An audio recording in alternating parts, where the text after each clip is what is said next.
वरुण देव की हिमशिला में बंदी मारुति राम नाम का सिमरन कर पुनः मुक्त हो जाते हैं। वहीं दूसरी ओर रावण सूर्य ग्रहण में अपने मायावी आकर्षण कवच को जागृत कर आसुरी शक्तियाँ पाने की तैयारी में है। सूर्य ग्रहण पर होने वाले मायावी यज्ञ और साधना से हम असुरों को अनेकों मायावी शक्तियाँ प्राप्त होने वाली हैं। इसी बीच सुमेरु के सैनिकों को मारुति के आकाश मार्ग की ओर जाने का पता चलता है। इधर सूर्य को ग्रसने राहु अपने लोक से निकलता है, किंतु मारुति को सूर्य की ओर बढ़ता देख राहु क्रोधित हो जाता है। ये मेरा ग्रास है। मैं खाने जा रहा हूँ इसको। मारुति को सब तो रोकने आ रहे थे और ये खाने आ गए। हाँ?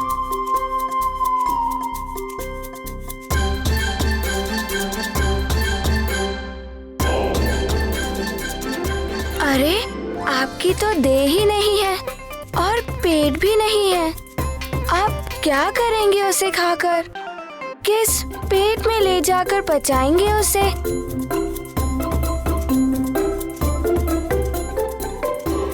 मारुति उस आकाश फल को खाने वाला है। मारुति को बड़ी तीव्रता से भूख लगी है और उसी कारण माँ भी बहुत दुखी है। कुछ भी हो, मैं उसे खाऊं, बचाऊं या कुछ भी करूं, इससे तुम्हें कोई सरोकार नहीं। इसमें तुम्हारा कोई अधिकार नहीं। ये मेरा ग्रास है, मेरा। उसमें सिर्फ और सिर्फ मेरा अधिकार है। ओहो, अरे समझते क्यों नहीं? आपका तो पेट भी नहीं है और देह भी नहीं है, किंतु मेरा पेट तो भूख से कुलबुला रहा है। लगता है ये उद्दंडी बालक ऐसे नहीं मानेगा। इसे दंड देना ही पड़ेगा।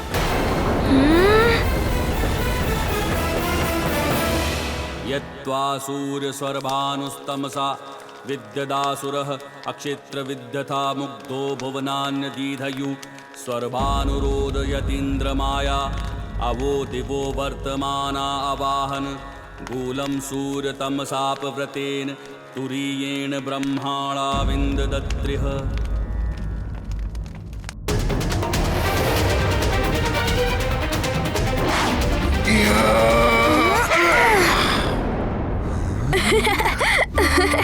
मारुति को भूख लगी है और आप मारुति को हंसा रहे हैं।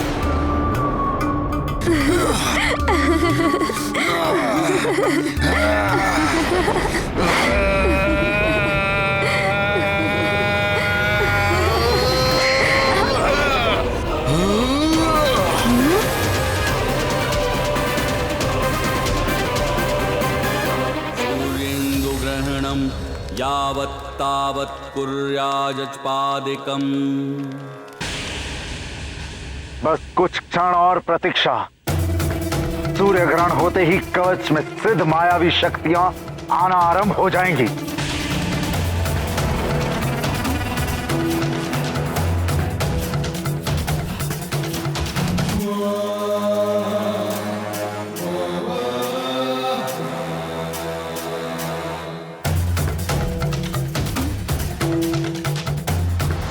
अच्छा, अब समझा। तो आप मारुति पर प्रहार कर रहे हैं, किंतु क्यों कर रहे हैं?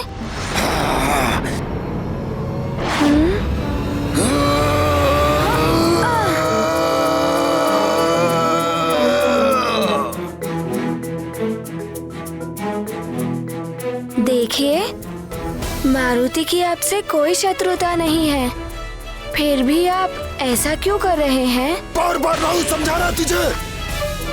हाँ?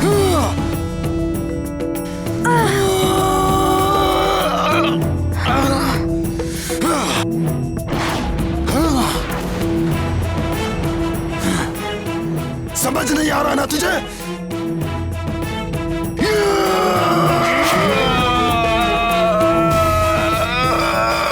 आप मारुति को विवश कर रहे हैं, क्षमा कीजिएगा।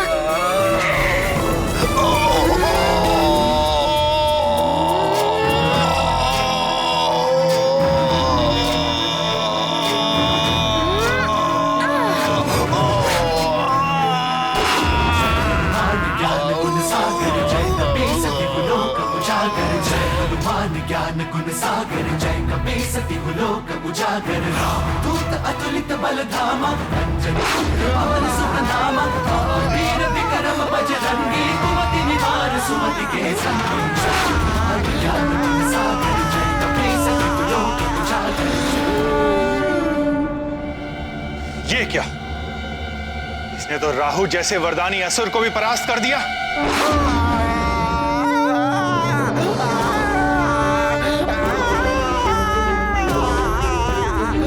मारुति का आकाश फल।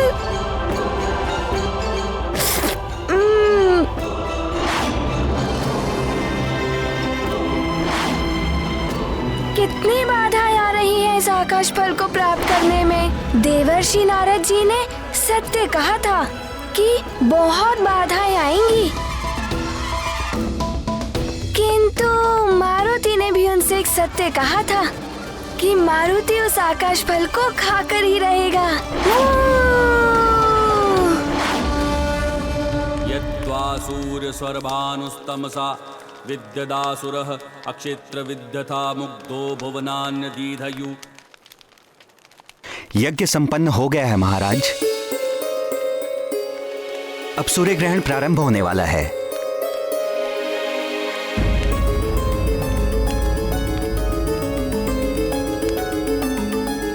सैनिकों को तो अब तक मारुति की सूचना लेकर आ जाना चाहिए था।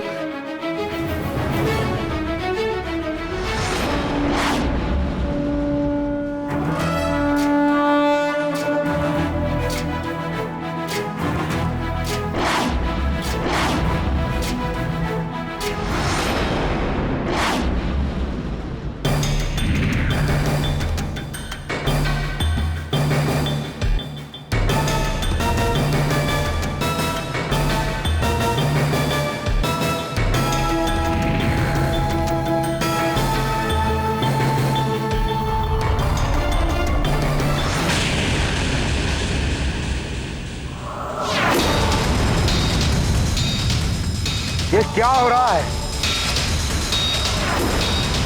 ये कवच को क्या हुआ है? इसमें आलोकित होने वाला प्रकाश लुप्त कैसे हो गया?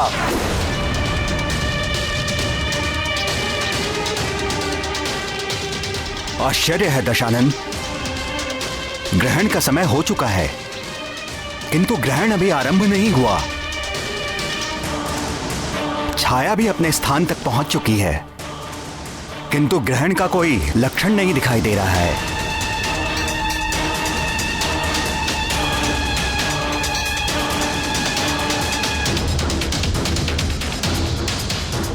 असंभव! राहु द्वारा सूर्य को ग्रसने का समय व्यतीत होता जा रहा है। राहु, कहां हो तुम? ग्रहण काल आरंभ हो चुका है, किंतु सूर्य चमक रहा है।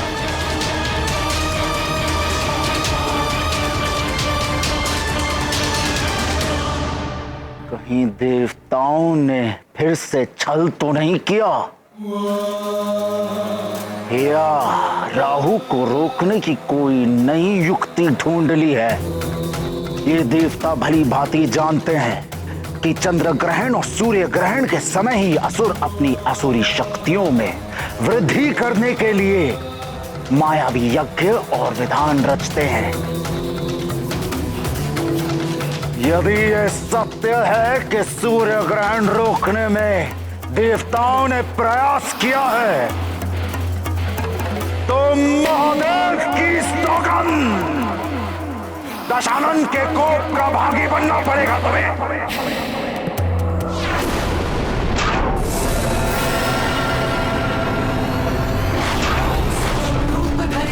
दिखावा रूप धरि लंक जलावा, रूप धरि असुर सहारे, रामचंद्र के काज सवारे। जय हनुमान ज्ञान गुण सागर, जय कपीस तिहु लोक उजागर। पुरोहित जी, ये कैसे हो सकता है? पहले कभी नहीं सुना कि सूर्य ग्रहण अपने निर्धारित समय पर आरंभ न हुआ हो। महाराज, वो युवराज। क्या हुआ मेरे पुत्र मारुति को? क्या हुआ मेरे लाल को? महारानी जी, युवराज के मित्रों ने बताया है कि युवराज सूर्य को आकाश का फल समझ के उसे खाने के लिए गए हैं। मारुति, मुझे पहले ही आभास हो रहा कि एक न एक दिन अबोध मारुति की अद्भुत शक्तियां उसे संकट में घेर देंगी। मारुति!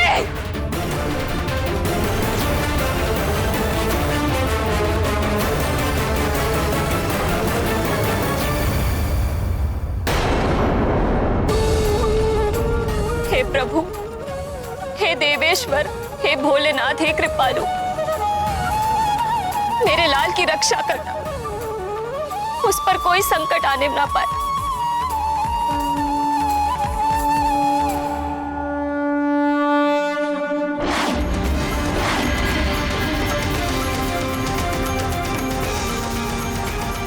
चल हुआ है मेरे साथ देवराज इंद्र, चल हुआ है राहु के साथ, संधि का उल्लंघन किया गया है।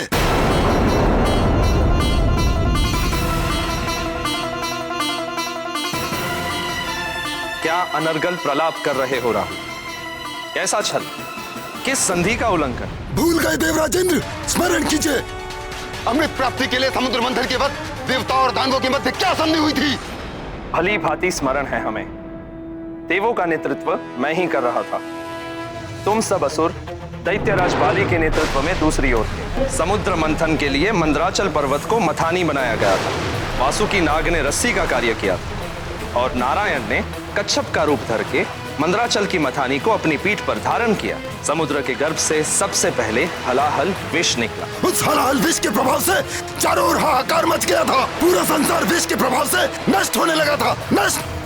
तब महादेव ने उस विष को अपने कंठ में धारण करके संसार की रक्षा की और महादेव नीलकंठ कहलाए। अमृत प्राप्ति के लिए मंथन चलता रहा। इस मंथन से ऐरावत, कल्पवृक्ष, वारुणी, लक्ष्मी, चंद्र, कामधेनु, कौस्तुभमणि आदि अनेक रत्न निकले। और उनमें से कुछ रत्नों को आप देवताओं ने रखा था और कुछ को हम असुरों ने रखा था।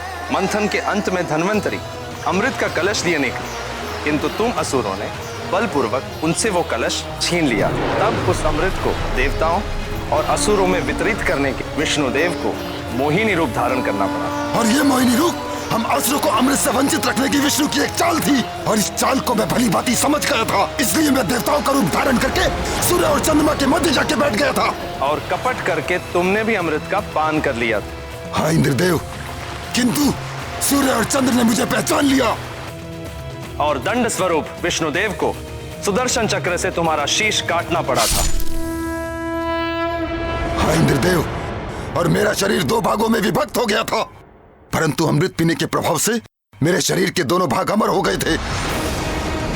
मेरा धड़ कहलाया केतु और ब्रह्मदेव ने मेरे शरीर के दोनों भागों को ग्रहों में स्थान दिया, किंतु तब भी मेरे मन से सूर्य और चंद्र के प्रति बैर की भावना समाप्त नहीं हुई थी। प्रतिशोध लेने की भावना से मैंने सूर्य और चंद्र पर लगातार आक्रमण करना आरंभ कर दिया। मैं उन्हें खा जाने को तत्पर था। इसीलिए तुम असुरों के साथ संधि करके तुम्हारे आत्मसंतोष के लिए हमने ये विधान बनाया कि पूर्णिमा और अमावस्या को तुम चंद्र और सूर्य को ग्रस सको।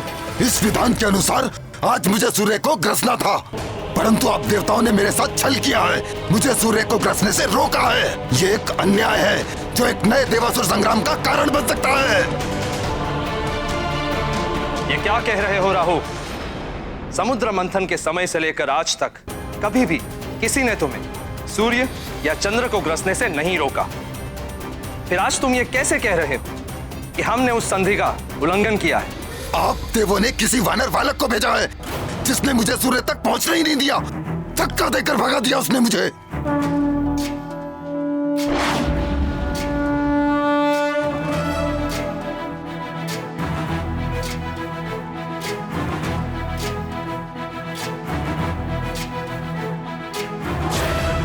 ज्ञान गुण सागर जय कपीस दिहुलोक उजागर। जय हनुमान ज्ञान गुण सागर जय कपीस दिहुलोक उजागर। देवराज इंद्र ने किसी वानर बालक को नहीं भेजा। न जाने तुम किस वानर बालक की बात कर रहे हो। आश्चर्य, आप देवताओं के राजा हैं। सृष्टि का शासन तंत्र आपके अधीन है और एक वानर बालक आपकी शासन व्यवस्था के साथ खेल रहा है, और आपको इतना भी ज्ञात नहीं है कि वो उद्दंडी बालक है कौन। यदि तुम्हारा कथन सत्य है राहु, तो देवों से तुम असुरों की उस संधि को तोड़ने और देवराज इंद्र के अधिकार में हस्तक्षेप के अपराध में मैं स्वयं उस वानर बालक को दंडित करूंगा। मेरा वचन है तुम्हें सूर्य को ग्रसने से कोई नहीं रोकेगा। आओ मेरे साथ।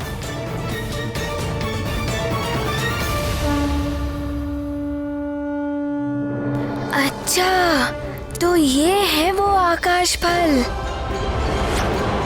कितना बड़ा है।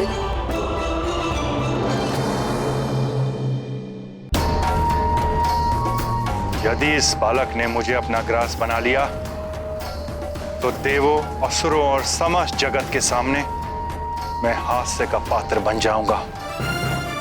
इसे किसी भी युक्ति से रोकना होगा।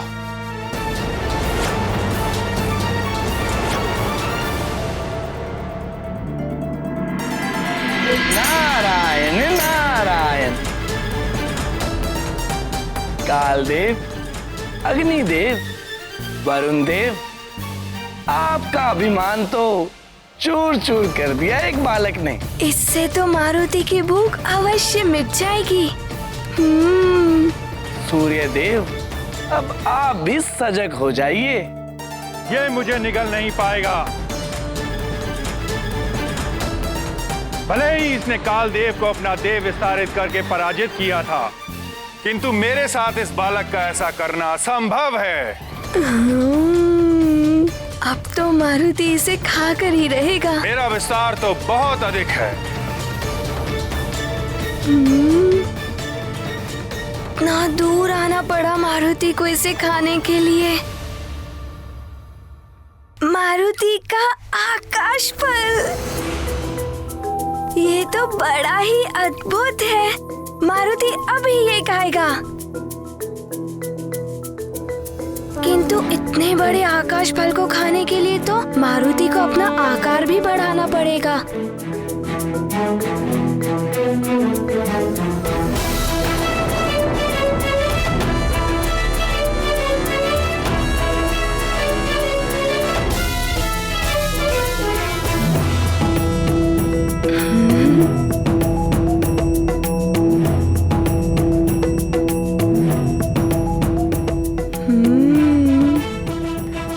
सकता है मारुति इस आकाश फल को।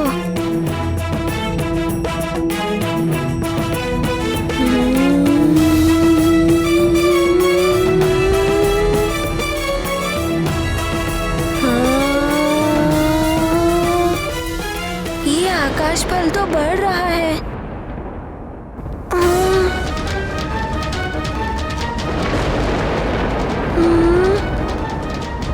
ये आकाश फल इतना क्यों बढ़ता जा रहा है?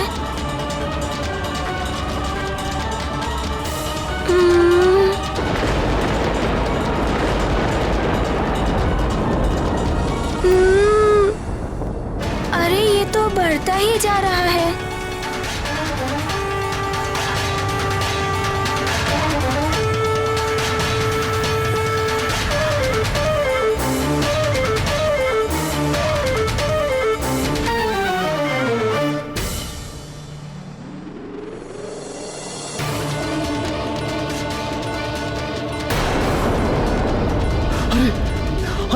अरे आज ये क्या हो रहा है? अरे ये ताप इतना क्यों बढ़ता जा रहा है? अरे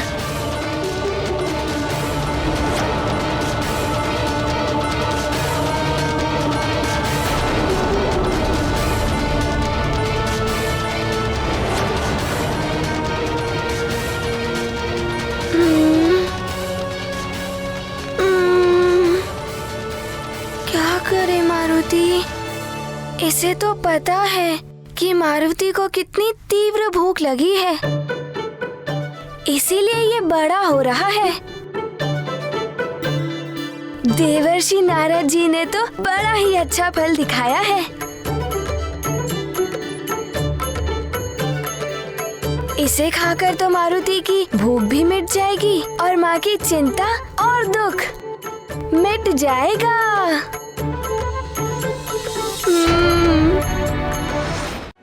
अब तो मारुति को इस आकाश फल को खाने के लिए अपना आकार और अधिक बढ़ाना पड़ेगा।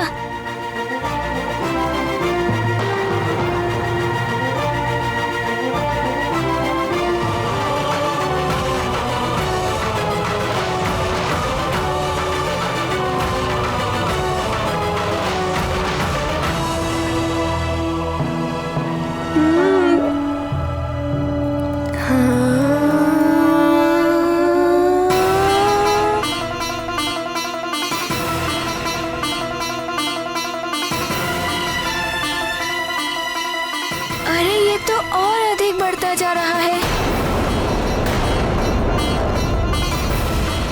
अरे ग्रहण तो हुआ नहीं और सूर्यदेव का ताप भी असहनीय हो गया है। ताप तो बढ़ता ही जा रहा है। इस सूर्य का ताप तो बढ़ता ही जा रहा है। प्रलय तो नहीं आने वाला है। यहाँ प्रलय तो नहीं आने वाली है।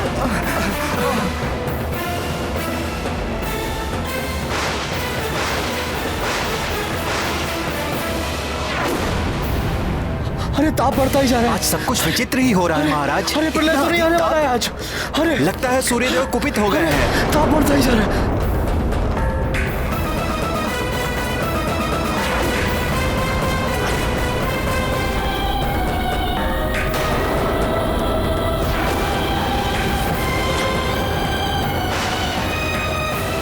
ये तो प्रलय के लक्षण दिखाई दे रहे हैं। मारुति! कहाँ हो तुम पुत्र?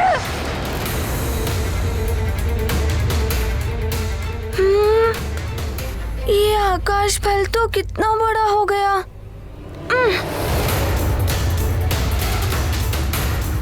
हे सूर्यदेव, ये ताप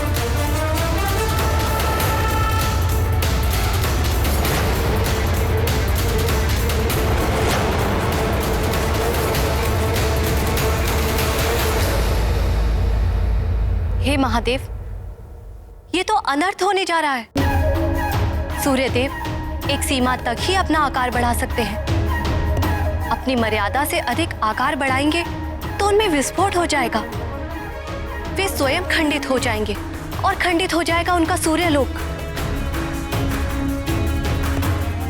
असमय ही सृष्टि में प्रलय आ जाएगी महादेव।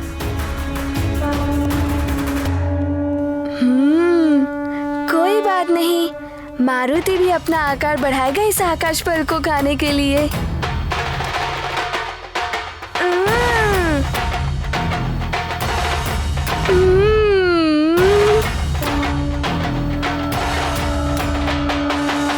वरुण देव की हिमशिला में बंदी मारुति राम नाम का सिमरन कर पुनः मुक्त हो जाते हैं। वहीं दूसरी ओर रावण सूर्य ग्रहण में अपने मायावी आकर्षण कवच को जागृत कर आसुरी शक्तियां पाने की तैयारी में है। सूर्य ग्रहण पर होने वाले मायावी यज्ञ और साधना से हम असुरों को अनेकों मायावी शक्तियां प्राप्त होने वाली हैं। इसी बीच सुमेरु के सैनिकों को मारुति के आकाश मार्ग की ओर जाने का पता चलता है। इधर सूर्य को ग्रसने राहु अपने लोक से निकलता है, किंतु मारुति को सूर्य की ओर बढ़ता देख राहु क्रोधित हो जाता है।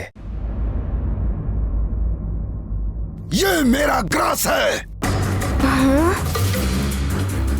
मैं खाने जा रहा हूँ इसको।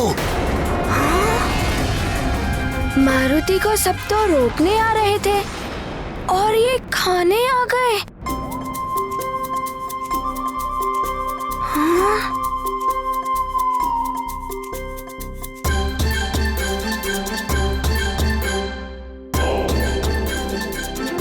अरे आपकी तो देह ही नहीं है और पेट भी नहीं है।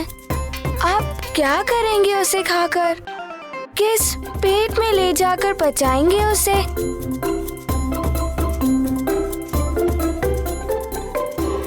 मारुति उस आकाश फल को खाने वाला है। मारुति को बड़ी तीव्रता से भूख लगी है